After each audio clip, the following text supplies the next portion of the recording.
一个民车社团叫做就是爱算哦，有民众投诉讲因甲钱收啊，却强行取消报名的行程。旅游品质保障协会是表示讲，这个社团哦无旅行业的执照，关公司嘛表示讲违法经营，上济是当罚200万。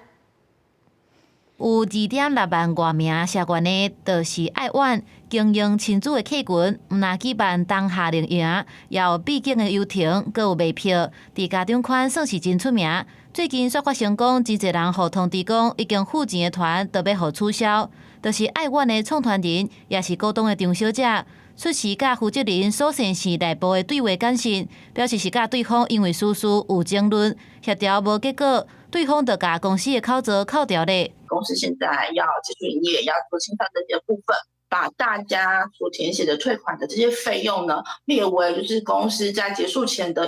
应付费用，然后提报给公司，提报给会计师。私人纠纷致使公司要结束营运，进行清算，损害到消费者的权益。因那品保协会经过了解，就是爱玩这个社团无旅行业职业的登记，进行招人客销售游艇，可能已经违法。过去参加行程的民众是甲钱汇入去私人的口座，并不是公司付，这也无符合常理。购买旅行商品的时候，第一个你要索取代收转付收据跟签订旅行契约书，缴到旅行社的户头里面，千万不要汇款到私人的户头。非旅行业